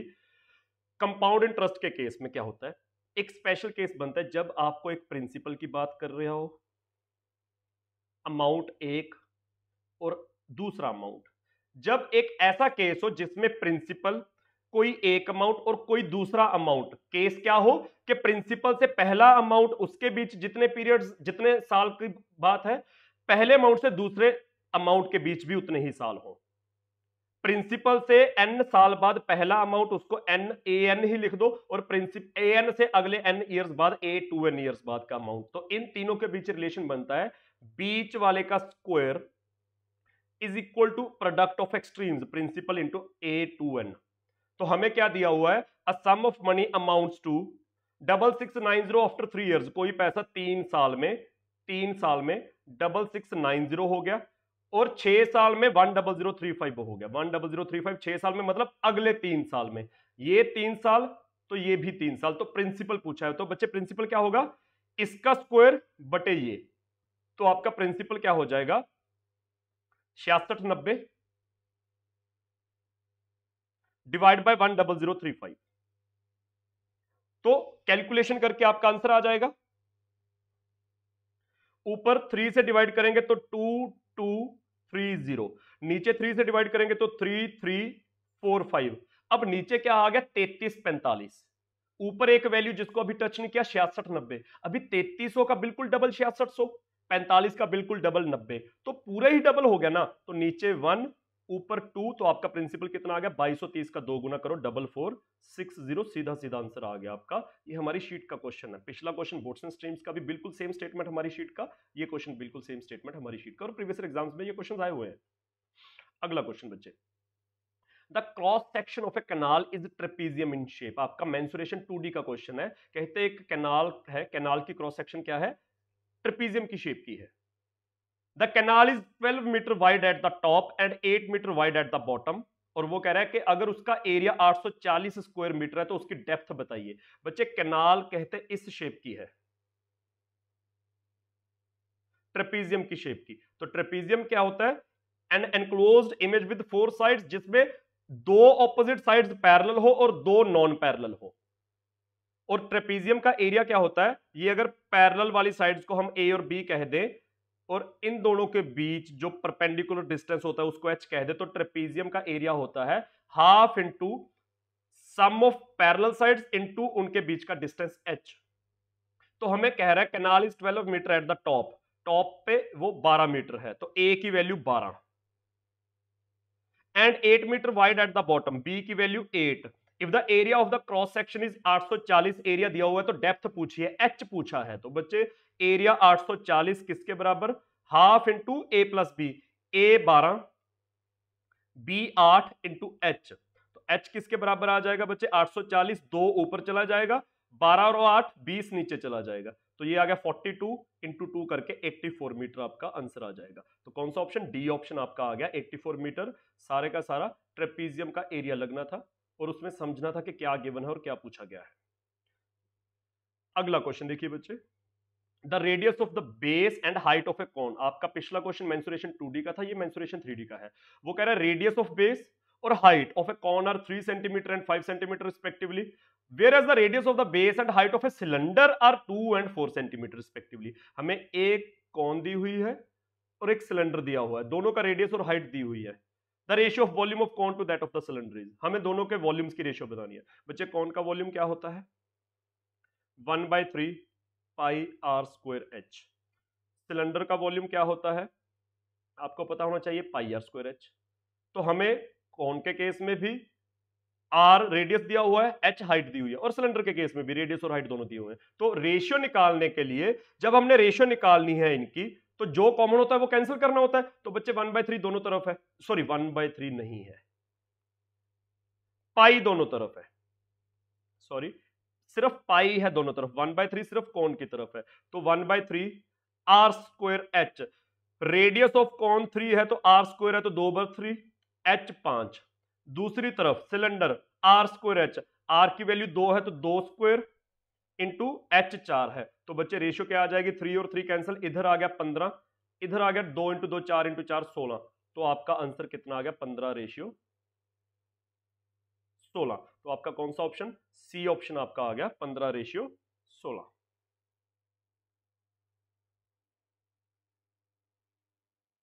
हाँ जी, अगला question, a clock is set right at 5 a.m. the clock loses 16 minutes in 24 hours, then the true time when the clock indicates 10 p.m. on the fourth day will be।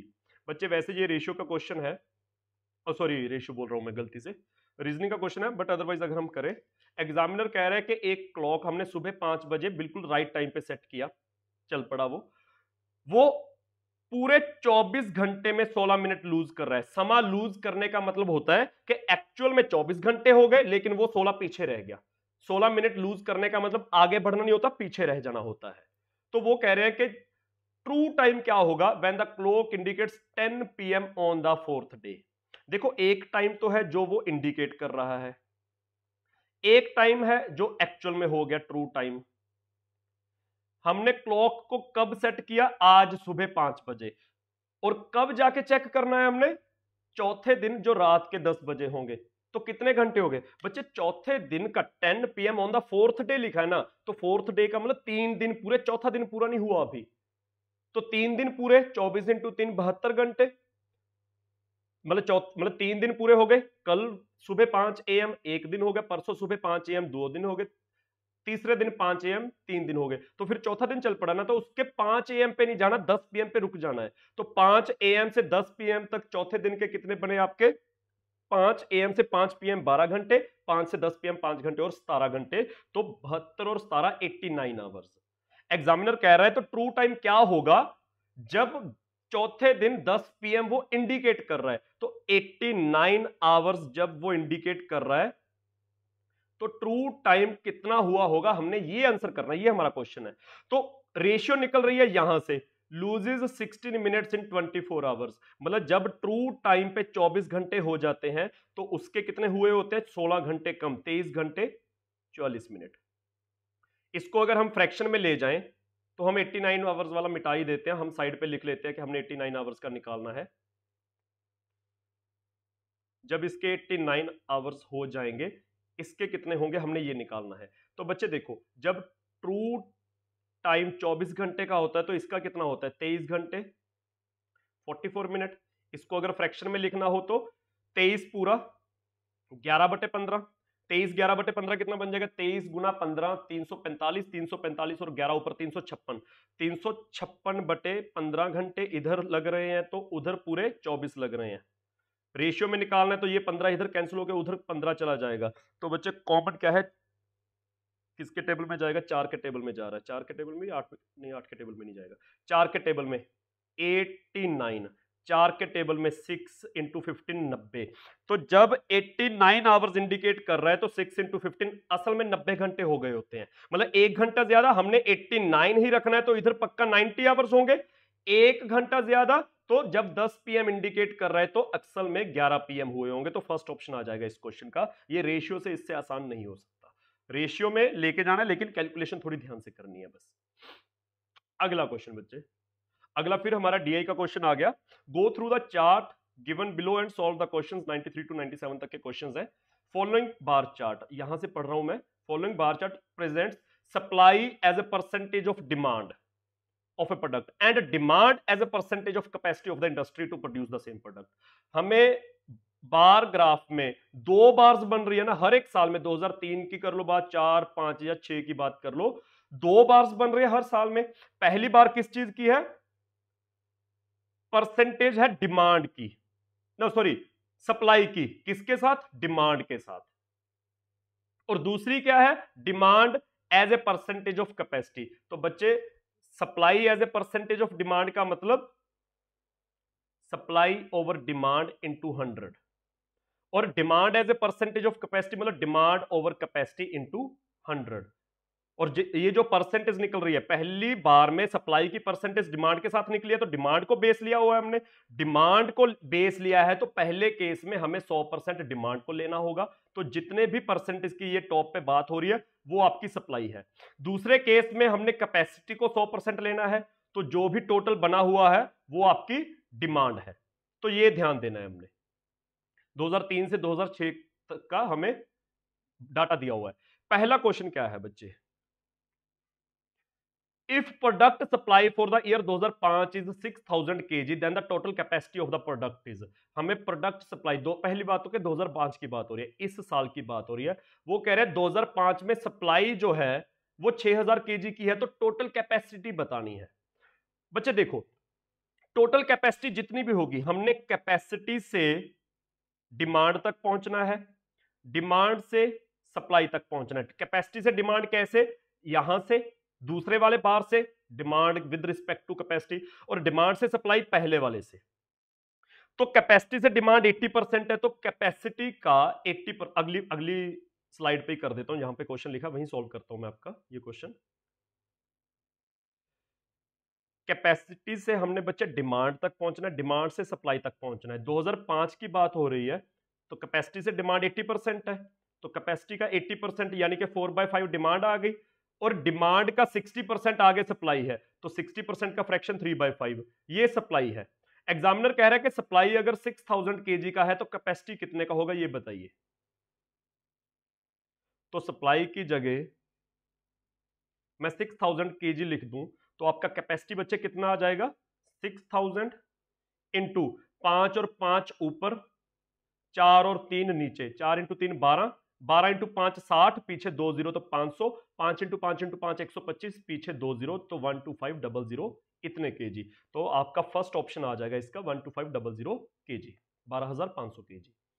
अगला question if the capacity of the industry to produce the product remains constant at 10,000 kg, इसमें capacity दी हुई है 10,000 kg और remains constant मतलब throughout the year, throughout the period, हर साल में 10,000 kg, then the approximate average supply for the given period is, average supply for the given period, period कितने साल का है 2 3 4 5 और 6, 4 साल का पीरियड है, तो 4 साल की सप्लाई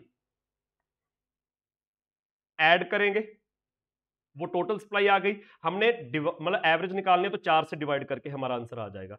तो हर एक साल में आपकी कैपेसिटी जो है 10,000 केजी की है, तो हर साल सप्लाई क्या बनेगी 10,000 का पहले साल 80% और 60% करेंगे, इधर ही कर देते हैं 10,000 का 10,000 एक जीरो और लगेगी 80%, वैसे 80/100 होता है तो 8/10 कर देते हैं, 60% 60/100 होता है 6/10 कर देते हैं, 2020 गई 88 इंटू 6 4800 प्लस दूसरे साल ये आप मुझे लग रहा है पूरा 90% है, बिल्कुल बीच में है, और ये बिल्कुल बीच में 70% है, तो 10,000 का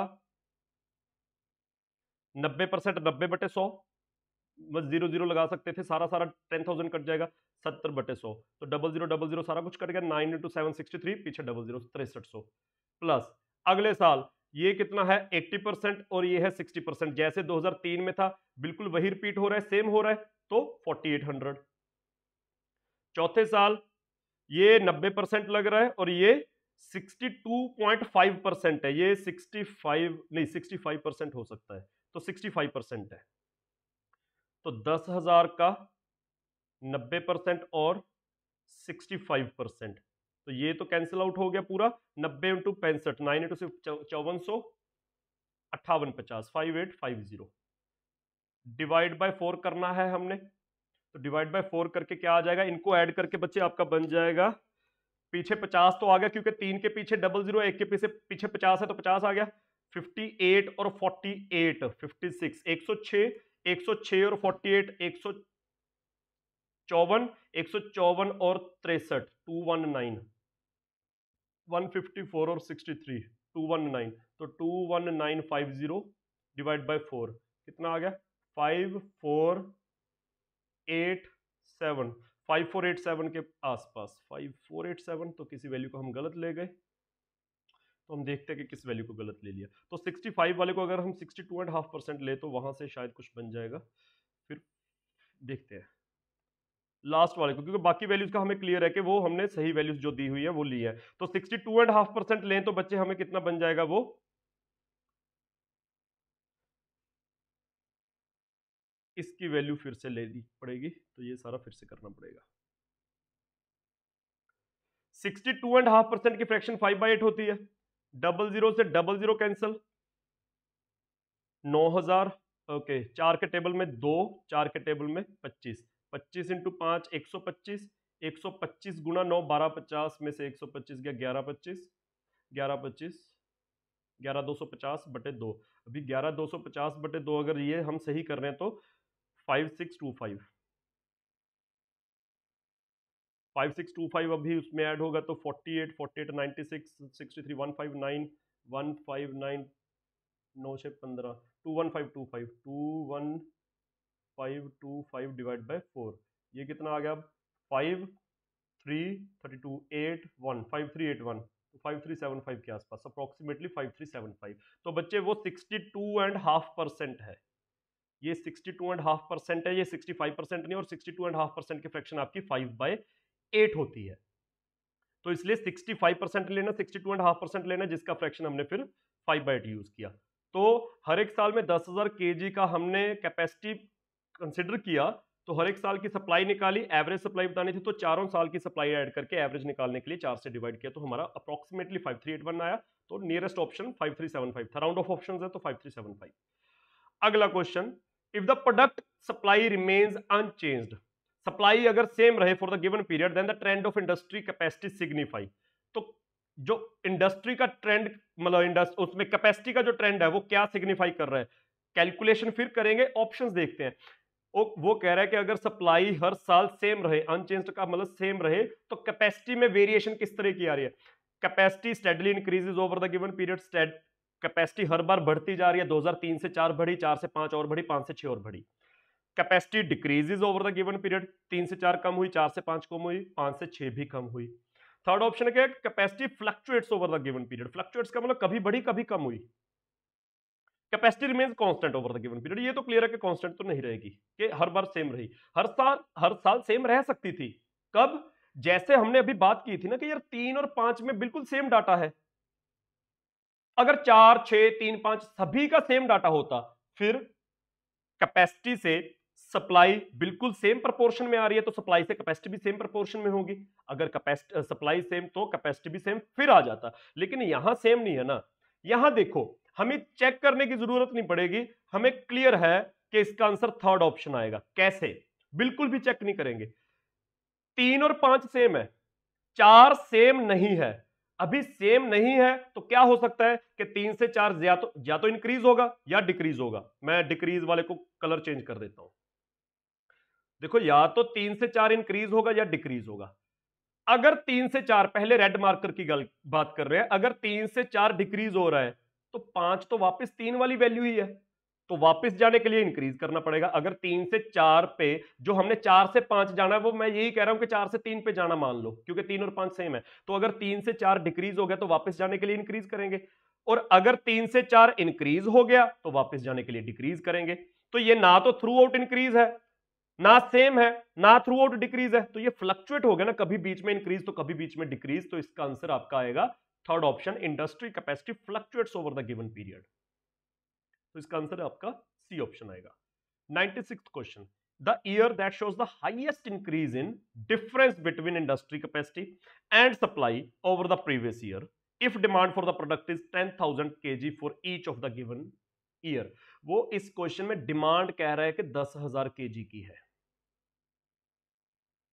तो वो कह रहा है कि अगर हर साल डिमांड 10,000 kg की है तो highest increase in the difference between capacity और सप्लाई में जो डिफरेंस होगा वो किस साल डिफरेंस उनका मैक्सिमम होगा। कैपेसिटी और सप्लाई दोनों ही डिमांड से निकल जाएंगे। हमें बार ग्राफ में 2 बार्स दी है ना, पहली बार क्या थी आपकी, सप्लाई और डिमांड से, सप्लाई और डिमांड से जो बार बन रही है वहां से डिमांड गिवन है तो सप्लाई निकल जाएगी।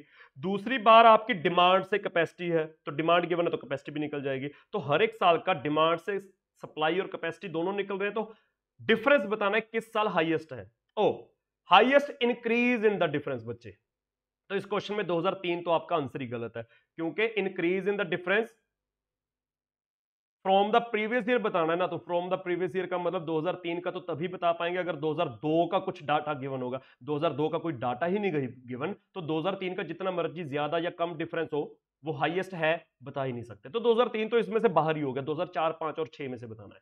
तो बच्चे मुझे थोड़ा सा रब करना पड़ेगा, थोड़ी स्पेस चाहिए।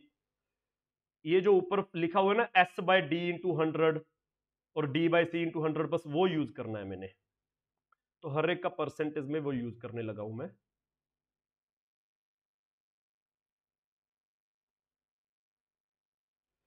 देखो डिमांड 10,000 kg कही है उसने, हर केस में हर साल में डिमांड 10,000 kg है। तो बच्चे देखो ये पहला जो है आपका बार वो सप्लाई से डिमांड का है, और जो दूसरा आपका बार है वो डिमांड से कैपेसिटी का है। डिमांड दोनों बार, दोनों में डिमांड है और दोनों बार 10,000 kg लेनी है। तो सप्लाई से डिमांड 60% है, 60% यानी कि 6/10।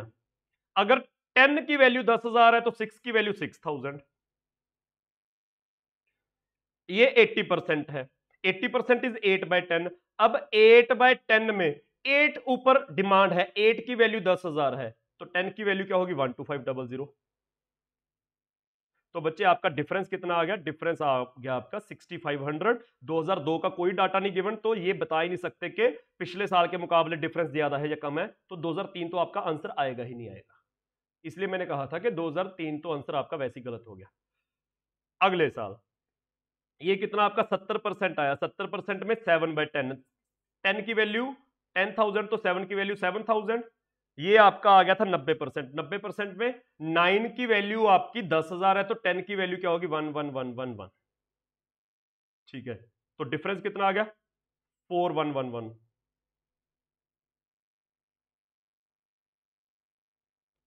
अगले साल 60% इज 6/10, वही 6,000, ये 12500, कितना आ गया वापस 6500। ये सेम है, ये सेम है। 6500 से 4111 जाना, 4111 से 6500 पे जाना, ये तो सेम ही हो गए। अगर आपका आंसर 2004 आ गया कि जो difference from the previous year है, जिसको मैंने डार्क कर दिया अभी ब्लैक मार्कर में एरो जो डार्क किया है, ये 2003 से 4 का डिफरेंस है। अगर ये मैक्सिमम हुआ तो बच्चे 2004 से 5 का डिफरेंस भी तो फिर उतना ही होगा, 4111 से वापस 6500 पे जाना। तो ये दोनों ऑप्शन तो नहीं आएंगे, 2003 वैसे नहीं आ सकता, अगर 4 आया तो 5 भी आना, 5 भी आएगा, दो ऑप्शन आ नहीं सकते, तो 4 और 5 भी नहीं आएंगे, तो आपका आंसर 6 ही आएगा। तो इस क्वेश्चन को वैसे ही सॉल्व नहीं करना, आंसर आपका 6 आ जाएगा। क्यों 3 तो क्यों नहीं आया, क्योंकि फ्रॉम द प्रीवियस ईयर बताना है, 2002 का डाटा नहीं गिवन, तो 3 का नहीं आएगा।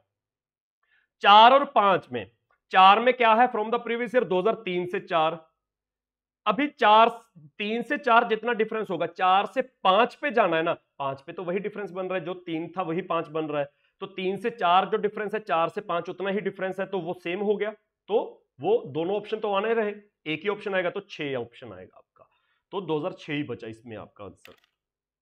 तो मेरे ख्याल से एक दो क्वेश्चन रह गए आपके, 96 पे आ गए।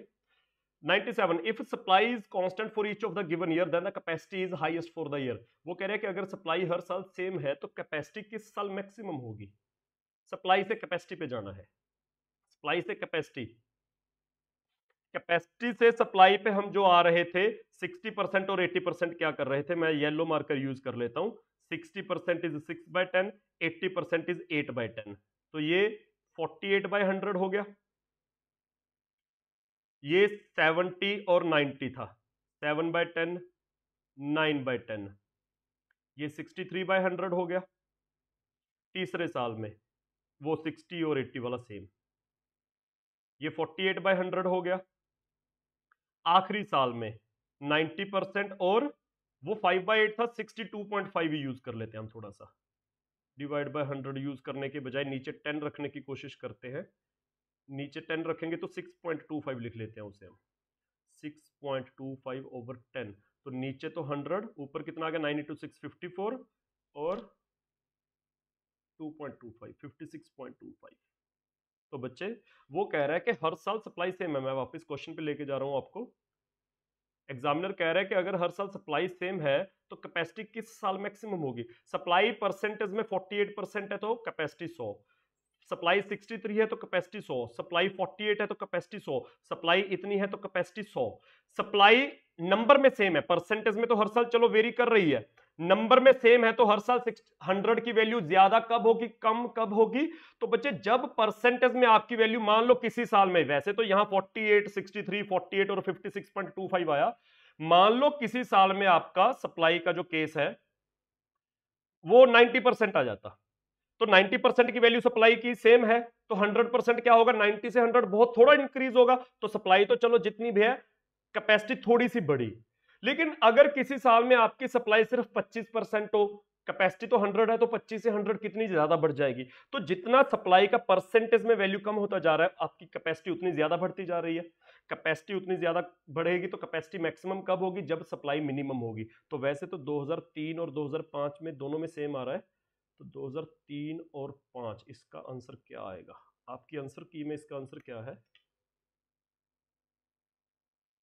इस क्वेश्चन में हमें थोड़ी सी प्रॉब्लम हो जाएगी, मुझे 1 सेकंड का टाइम दीजिए बस, अभी आंसर की में देखते हैं 97 का।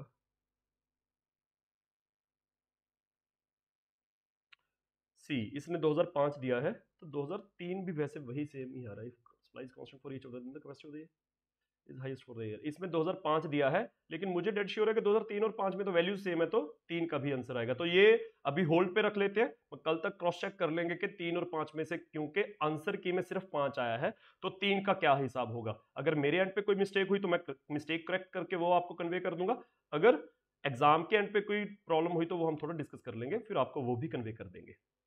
अगला क्वेश्चन बच्चे, नया डाटा टेबल आ गया। एग्जामिनर कह रहा है table given below gives the estimated and actual sales revenue and cost figures for the 3 years. जो नीचे टेबल दिया उसमें एस्टिमेटेड और एक्चुअल रेवेन्यू और कॉस्ट फिगर्स दोनों दी हुई हैं। तो देखो 2007, 8 और 9 का डाटा गिवन है, इधर भी 7, 8, 9 का है। ये रेवेन्यू दिया हुआ है सेल्स से और ये उनकी कॉस्ट दी हुई है कि भाई हर एक साल में एस्टिमेटेड रेवेन्यू कितना था, एक्चुअल रेवेन्यू कितना आया। तो 2007 में एस्टिमेटेड रेवेन्यू 1281 था, एक्चुअल में 1326 आया। 2008 में 1452 हमारा एस्टिमेटेड रेवेन्यू था, 1286 एक्चुअल में आ गया। 2009 में भी इसी तरह से। और फिर साथ में कॉस्ट भी दी हुई है कि इन्हीं 3 साल में एस्टिमेटेड कॉस्ट कितनी थी, एक्चुअल कॉस्ट कितनी आई हमारी। फिर आगे एस्टिमेटेड प्रॉफिट निकालना है तो एस्टिमेटेड जो आपका रेवेन्यू है उसमें से एस्टिमेटेड कॉस्ट माइनस कर दो तो आपका एस्टिमेटेड प्रॉफिट आ जाएगा। एक्चुअल प्रॉफिट निकालना है तो एक्चुअल वाला डाटा उठा लो, एक्चुअल रेवेन्यू में से एक्चुअल कॉस्ट माइनस कर दो, हर एक पीरियड का उसी के रिस्पेक्ट में उठाना है तो आपका एक्चुअल प्रॉफिट आ जाएगा। पहला question, for how many years actual profit जो है is more than estimated profit. कितने साल में एक्चुअल प्रॉफिट एस्टिमेटेड प्रॉफिट से ज्यादा है? ये ज्यादा होना चाहिए इससे। एक्चुअल प्रॉफिट कैसे आता है बच्चे? एक्चुअल रेवेन्यू में से एक्चुअल कॉस्ट माइनस करो। एक्चुअल रेवेन्यू 1326 में से एक्चुअल कॉस्ट 988 माइनस करो तो 326 और 12 338 आ गया।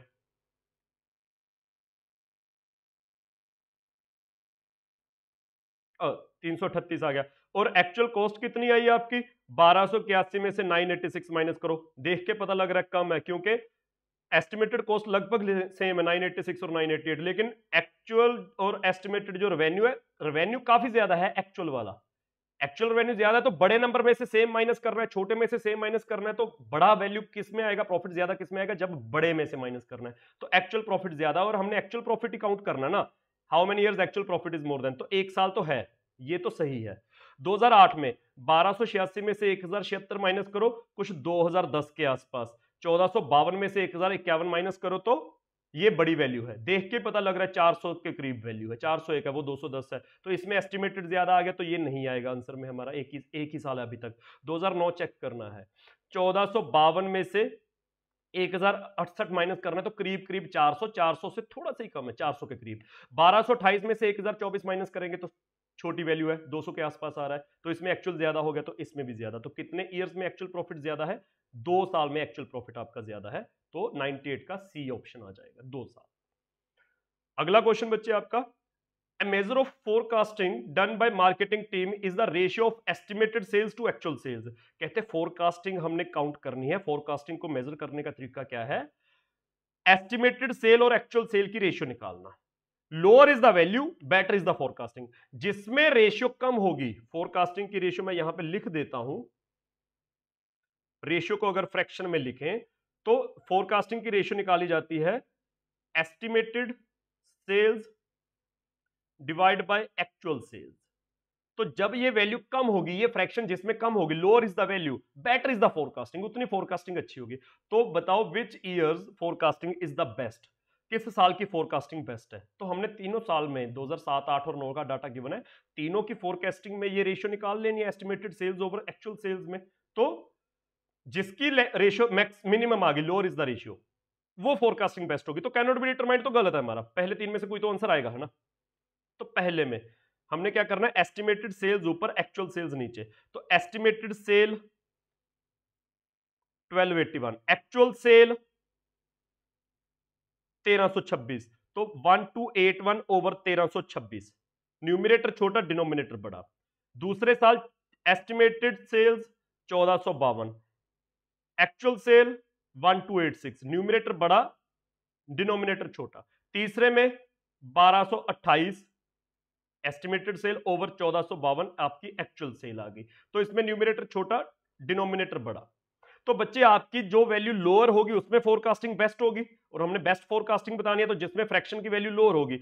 अब हमारे पास जो 3 फ्रैक्शंस है उनमें से 2 में न्यूमिनेटर छोटा और डिनोमिनेटर बड़ा है। न्यूमिनेटर छोटा और डिनोमिनेटर बड़े होने का मतलब वैल्यू 1 से कम है, 0 पॉइंट समथिंग है, और एक में आपका न्यूमिनेटर बड़ा हो गया तो वैल्यू 1 से ज्यादा हो गई, तो ये फ्रैक्शन बड़ी है। तो ये तो बेस्ट फोरकास्टिंग नहीं है, क्योंकि वैल्यू जितनी छोटी होगी बेस्ट फोरकास्टिंग उसमें होगी। तो अगर हमने हमने इन दोनों को चेक करना है तो इन दोनों को मैं उस तरफ जाके लिख रहा हूं, 1281 1326। 1281 और 1326। दूसरे में 1228 1452, 1228 1452। हमने इनमें से चेक करना है बच्चे, जिसकी वैल्यू छोटी उसकी फ्रैक्शन, मतलब फ्रैक्शन की वैल्यू छोटी तो उसकी फोरकास्टिंग बेस्ट होगी। तो बच्चे न्यूमिनेटर में कोई ज्यादा फर्क नहीं है, 1281 और 1228, 1200 और 1300 के बीच बीच है, ज्यादा फर्क नहीं है। लेकिन डिनोमिनेटर इसका काफी बढ़ गया ना, 125 150 के करीब, 125 150 के करीब बढ़ गया। तो न्यूमिनेटर में ज्यादा फर्क नहीं, लेकिन डिनोमिनेटर बहुत बढ़ गया। डिनोमिनेटर बढ़ने का मतलब वैल्यू छोटी हो गई, न्यूमिनेटर बढ़ने का मतलब वैल्यू बड़ी हो जाती है, डिनोमिनेटर बढ़ने का मतलब वैल्यू छोटी हो जाती है। तो ये वैल्यू छोटी है, तो जिसकी वैल्यू छोटी उसकी फोरकास्टिंग बेस्ट होगी। तो फोरकास्टिंग ये 2009 की वैल्यू थी, तो 2009 की बेस्ट है। तो इस क्वेश्चन का 99 का आंसर आपका 2009 आएगा। तो आपने फ्रैक्शंस को सॉल्व करके वैल्यूज नहीं निकालने लग जाना, सीधा एस्टिमेट लगाना है कि न्यूमिनेटर में ज्यादा फर्क नहीं है, थोड़ा सा ही बढ़ रहा है, लेकिन डिनोमिनेटर, इवन न्यूमिनेटर तो कम हो गया, न्यूमिनेटर कम हो गया, न्यूमिनेटर आपका डिक्रीज कर गया तो फ्रैक्शन कम हो गई, उधर ऊपर से आपका डिनोमिनेटर इंक्रीज कर गया तो वैल्यू और कम हो गई। तो ये वैल्यू कम है, तो जिसकी वैल्यू कम उसकी फोरकास्टिंग बेस्ट, तो 2009 आंसर आ जाएगा। आखिरी क्वेश्चन बच्चे आपका, company plans to use a different mechanism for forecasting of its maximum possible profit. Company ने एक नया तरीका निकाला फोरकास्टिंग कैलकुलेट करने का, of its maximum possible profit किसके बराबर निकाला, मैक्सिमम एस्टिमेट और actual sales revenue minus minimum estimate या एक्चुअल कॉस्ट। तो what is the maximum possible profit derived this way. इस तरह से किस साल में नहीं सॉरी, जिस मर्जी साल में कितना मैक्सिमम पॉसिबल प्रॉफिट है। तो बच्चे मैक्सिमम पॉसिबल प्रॉफिट अभी कैसे निकालना है, क्वेश्चन में वैसे दिया हुआ है, मैं नीचे लिख रहा हूं। मैक्सिमम पॉसिबल प्रॉफिट हमने निकालना है, जो मैक्सिमम वैल्यू होगी एस्टिमेट या एक्चुअल रेवेन्यू की, उसमें से माइनस कर दो जो मिनिमम वैल्यू होगी एस्टिमेट या एक्चुअल कॉस्ट की। तो पहले साल उठाओ, रेवेन्यू में मैक्सिमम वैल्यू, कॉस्ट में मिनिमम वैल्यू। रेवेन्यू में मैक्सिमम वैल्यू 1452, तो उधर उसकी मिनिमम वैल्यू 1051। हमने जिस साल का रेवेन्यू उठाया है उसी साल का हमने कॉस्ट उठाना है। तो 1452 में से 1051 माइनस करेंगे, ये देख लेते हैं कि ऐसे करेंगे ना, 1452 में से 1051 माइनस किया तो 401 आ गया, 400 ऑप्शन है, 401 ऑप्शन है हमारा बिल्कुल। बाकियों में चेक कर लेंगे, देख के पता लग रहा है कि 400 का डिफरेंस कहीं नहीं बन रहा। 1452 और 1068 का करके देख लो, 1452 तो सेम हो गया, इसमें से 1051 माइनस करना था, इसमें से 1068 माइनस करना है, सिर्फ मतलब ज्यादा माइनस करना है, ज्यादा माइनस करना तो डिफरेंस छोटा रह गया, मैक्सिमम प्रॉफिट नहीं रहा, प्रॉफिट थोड़ा सा कम हो गया। तो मैक्सिमम प्रॉफिट वैल्यूज देख के पता लग रहा है कि हमने रेवेन्यू मैक्सिमम उठाना था और कॉस्ट की तरफ हमने मिनिमम उठाना था। तो उससे हमारा आइडिया हो जाएगा कि किसमें मैक्सिमम प्रॉफिट है। तो वो बच्चे आपका 2000 मतलब 2000 जितना भी था 401 का आया, 1452 में से 1051 माइनस करके 401 का आया, तो इसका आंसर आपका बी ऑप्शन आ जाएगा 401। तो मेरे ख्याल से आपका इतना यहां पे खत्म हो गया। तो होपफुली आपने सेशन भी एंजॉय किया होगा, आपके मैक्सिमम अटेम्प्ट हुए होंगे, आपके मैक्सिमम अटेम्प्टेशन में से मैक्सिमम सही भी हुए होंगे, और सिर्फ क्वांट्स के नहीं, डीआई और क्वांट्स के नहीं, बाकी रीजनिंग या पूरा जो सी सेट था और साथ में जो जनरल स्टडीज का एग्जाम था वो भी आपका अच्छा गया होगा। तो इसमें जो एक क्वेश्चन हमने वो क्रॉस चेक करना है कि वो दो ऑप्शन सही बन रहे हैं ए और सी में से, उनमें से कौन सा सही होगा। वो अगर मेरे एंड पे कोई प्रॉब्लम हुई होगी कैलकुलेशन की तो वो मैं क्रॉस चेक करके वो भी आपको कन्वे कर दूंगा, अगर अदरवाइज एग्जाम में कोई प्रॉब्लम हुई तो वो भी एक आधे दिन में हम कंफर्म करके आपको कन्वे कर देंगे। तो हम यहाँ पे सेशन खत्म करते हैं बच्चे, थैंक यू।